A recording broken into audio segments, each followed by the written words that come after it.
बनाकर चलिए अविनाश जी।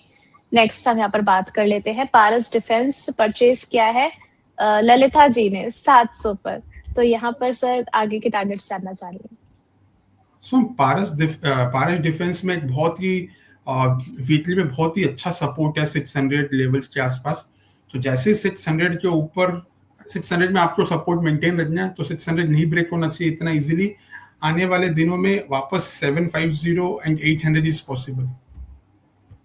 Okay, next sir इनका सवाल था जीएमडीसी को लेकर के। बाइंग प्राइस इनकी है 570 की, तो आगे के टारगेट्स हम यहाँ पर क्या कंसीडर करके चले? 541 पर ट्रेड हो रहा है। सो हम जीएमडीसी में अगेन उनको स्टॉप लॉस मेंटेन करना चाहिए 490 के आसपास ऑन वीकली बेसिस, और अगर इसमें राइज होना स्टार्ट हुआ तो 585 एंड 650 के लेवल्स भी आ सकते हैं। चलिए ठीक है, तो यहाँ पर आपके कई सारे सवालों के जवाब एक्सपर्ट की तरफ से दिए गए हैं। अब बढ़ चलते हैं कुछ खबरों की ओर और जानेंगे कि इनका असर जो है वो शेयर पर किस तरीके से पड़ता हुआ नजर आएगा और इसका असर आपके पोर्टफोलियो पर किस तरह पड़ेगा। सबसे पहले बात कर लेते हैं टाटा मोटर्स के बारे में। टाटा मोटर्स ने अनाउंसमेंट किया है कि 1 अप्रैल 2026 से वो अपने कमर्शियल व्हीकल्स की कीमतों में लगभग 1.5% तक की बढ़ोतरी कर सकता है। ये जो फैसला है वो रॉ मटेरियल्स और इनपुट कॉस्ट बढ़ाने की वजह से लिया गया है। सर आपको लग रहा है जो है इस न्यूज की वजह से स्टॉक में कुछ फ्रेश मोमेंटम आ सकता है? सुबह स्टॉक बहुत ही इंपॉर्टेंट सपोर्ट के आसपास अभी चल रहा है। सो ये जो सपोर्ट है इसका 300 on closing basis weekly basis में, तो 300 बहुत ही अच्छा सपोर्ट है, यहीं से बाउंस आना चाहिए और होपफुली लग रहा है उधर से बाउंस आ रहा है। सो अगर 300 ब्रेक होता है तब इसमें कुछ इशू आएगा, वरना लग रहा है यहाँ से ये बाउंस बैक के लिए तैयार है टुवर्ड्स 350-400 लेवल्स। चलिए ठीक है, नेक्स्ट हम बात कर लेते हैं रिलायंस इंडस्ट्रीज के बारे में। यहाँ पर रिलायंस इंडस्ट्रीज ने सैमसंग सीएनटी के साथ 15 इयर्स का एक ग्रीन अमोनिया सप्लाई डील को साइन किया है। अब सर इस डील के बाद आपको लग रहा है कि आगे के लिए एक पॉजिटिव ट्रिगर बन रहा है और जो हम इसमें देख रहे हैं long term bullish trend continue हो सकता है? सो मैम रिलायंस अभी रिलायंस एक सपोर्ट के आसपास है वीकली बेसिस पे, ठीक है। वहां से उसने बाउंस दिया है 3 से 4 बार। सो अभी ये साइडवेज रेंज में है, इसमें नहीं लग रहा कि बहुत बड़ा राइज या बहुत बड़ा फॉल ड्यू है। सो नीचे के लेवल से 1320 और ऊपर के लेवल से 1450, जब दोनों में कुछ भी क्रॉस होगा तब बड़ा मूव आएगा। चलिए ठीक है, नेक्स्ट हम बात कर लेते हैं एल&टी टेक्नोलॉजी के बारे में। एल&टी टेक्नोलॉजी सर्विसेज ने हेल्थ केयर सेक्टर्स के लिए AI based digital twin platform launch किया है। अब सर क्योंकि ये एआई बेस्ड है, तो आपको लग रहा है कि आगे के लिए कितना अच्छी अपॉर्चुनिटी बना रहा है एल&टी? नहीं, अच्छी कंपनी है और 2800 के आसपास इसका एक तो वीकली सपोर्ट है जो बहुत ही अच्छा सपोर्ट है, जहां से मल्टीपल टाइम कंपनी ने बाउंस बैक दिया है। तो आने वाले दिनों में 3800 भी पॉसिबल है इसमें, प्रोवाइडेड ये सपोर्ट ब्रीच ना हो।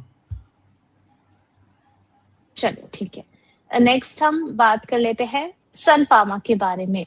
यहाँ पर सन फार्मा के लिए यूएस एफडीए से एक इम्पोर्टेंट रेगुलेटरी अपडेट आया है। ILUMYA ड्रग के एप्लीकेशन की रिव्यू एक्सेप्ट कर ली गई है। अब सर फार्मा सेक्टर पर भी आपका जो आउटलुक था काफी ज्यादा पॉजिटिव नजर आ रहा था, इस स्पेसिफिक स्टॉक पर आपकी सलाह क्या रहेगी? मैम जिस दिन ये 1835 के ऊपर वीकली क्लोज दे देता है, ये आपको सीधा 1900 या 1925 लेवल्स दिखा सकता है। तो आने वाले दिनों में सन फार्मा में बड़ा मूव आने के हाईएस्ट चांसेस हैं। चलिए, तो सन फार्मा में आगे के लिए अच्छे मूव सर को लग रहे हैं। सर करंट लेवल पर अगर बाय करने की आपकी सलाह रहेगी? यस मैम, जिसको करंट लेवल पे बाई करना हो कर सकते हो। उसके लिए आपको एक स्टॉप लॉस लेके चलना पड़ेगा। तो स्टॉप लॉस आता है अराउंड कल का लो आप ले सकते हो 1760। सो 1760 1755 क्लोजिंग बेसिस मतलब हमारा है कि जिस दिन उसके नीचे प्राइस क्लोज हो जाए पूरे दिन में, तब आपको उसको एग्जिट करना है। तो 1750 के स्टॉप लॉस के साथ आप सन फार्मा बाई कर सकते हो for a target of 1900 and 1920 आने वाले दिनों में। चलिए ठीक है, नेक्स्ट हम बात कर लेते हैं पावर मैक के बारे में। Power Mac Projects Adani Infra Management Services से 709 करोड़ रुपीस का एक कॉन्ट्रैक्ट मिला है और ये जो काम है वो महाराष्ट्र के तिरोड़ा थर्मल पावर प्लांट के ऑपरेशन और मेंटेनेंस से जुड़ा हुआ है। अब सर इनकी ऑर्डर बुक जो है यहाँ से स्ट्रॉन्ग होती भी आपको नजर आ रही है? शुभम, ये बहुत ही बेहतरीन कंपनी थी। इसने बहुत ही अच्छा परफॉर्म किया था सितंबर 24 में। उसके बाद इसने 25 में भी अच्छा परफॉर्मेंस दिया था। कंटिन्यूअस प्रॉफिट्स और सेल्स भी इनके अच्छे हो रहे थे, बट सिंस ये मार्केट डाउन है तो उसका इफेक्ट इनको भी दिखा है। सो इसमें बहुत ही अच्छा सपोर्ट है 1600-1700 के आसपास। तो for investment it's a good pick. 1700 का सपोर्ट है ऑन वीकली बेसिस, और जिस दिन ये 2000 के ऊपर ट्रेड करना स्टार्ट कर दे आप इसमें बाई कर सकते हो। तब आपको 400 से 500 रुपए का मूव दिखाई सकता है ऊपर में। Okay sir, short term traders के लिए क्या सलाह रहेगी आपकी? मैम, शॉर्ट टर्म के लिए भी अगेन सेम, जिस दिन ये 2000 के ऊपर जाए आप इसको बाई कर सकते हो with a stop loss of 1800 and for a target of 2200 and 2500। चलिए ठीक है, नेक्स्ट हम बात कर लेते हैं आरवीएनएल के बारे में। आरवीएनएल को एनएमडीसी से 95.27 करोड़ रुपीस का एक कॉन्ट्रैक्ट मिला है और इस प्रोजेक्ट में छत्तीसगढ़ में रेलवे ट्रैक और इंफ्रास्ट्रक्चर का काम किया जाएगा। सर आरवीएनएल करंट लेवल पर आपको कैसा लग रहा है? क्या ये जो स्पेसिफिक स्टॉक है मैम बहुत वीक चार्ट है ऑन वीकली बेसिस। ये अपने 200 डीएमए के नीचे भी जाने वाला है।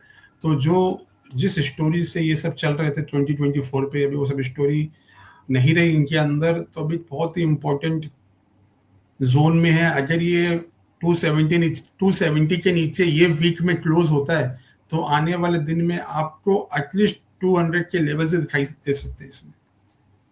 तो इससे दूर रहने की सलाह है मेरा। चलिए सर, ओवरऑल अब आपने मेरे को, जब मैं इस पूरे बारे में बता रही थी, आपने इस काफी एनर्जी के साथ पे जो है इस स्टॉक के बारे में बोला कि काफी ज्यादा वीक नजर आ रहा है। ओवरऑल अगर मैं रेलवे सेक्टर को लेकर के आपका नजरिया जानना चाहूँ, अभी कोई भी आपको स्टॉक इसमें पसंद नहीं आ रहा है रेलवे में? नहीं मैम, एकदम नहीं। बिल्कुल भी कोई भी अच्छा नहीं लग रहा है। चलिए ठीक है मैम, इतना ज्यादा लोग ट्रैप हुए हैं रेलवे में, तो उससे क्या हो जाना, जैसे से थोड़ा सा बाउंस आया जाना वहां से सेलिंग आएगी। तो इसीलिए हम रेलवे को अवॉइड करते हैं। चलिए ठीक है। यहाँ पर कुछ और सवाल है हमारे दर्शकों के। पुष्पा जी का सवाल है, बीएसई में नई एंट्री के लेवल जानना चाह रहे हैं। मैम, बीएससी बहुत ही अच्छा परफॉर्म कर रहा है। आने वाले दिनों में निश्चित का आईपीओ भी आना है, तो बीएससी अगर उनको बाई करना है तो ये बेस्ट लेवल है। बीएससी आने वाले दिनों में 3000 के लेवल्स को टच कर सकता है, 3018 वहां पे गैप है, तो वो भी आने वाले दिनों में देख सकते हो आप विद स्टॉप लॉस ऑफ 2777। तो मैम बीएससी में एक बड़ा मूव पेंडिंग है, यहाँ से आ सकता है। चलिए ठीक है, बीएससी में एक बड़ा मूव आता हुआ नजर आ रहा है। नेक्स्ट ट्रायल के बारे में जानना चाह रहे हैं। 272 पर ट्रेड होता हुआ नजर आ रहा है। सर जानना चाह रहे हैं कि आपका इस पे व्यू क्या है? सो मैम अगेन ये वन ऑफ द शेयर है जिसमें बहुत ज्यादा रिटेल का पार्टिसिपेशन था और बहुत ही बड़ी फॉल आई है अपसाइड से। सो मैम अभी ये साइडवेज रेंज में है और यहाँ पे एक सपोर्ट है 230 का।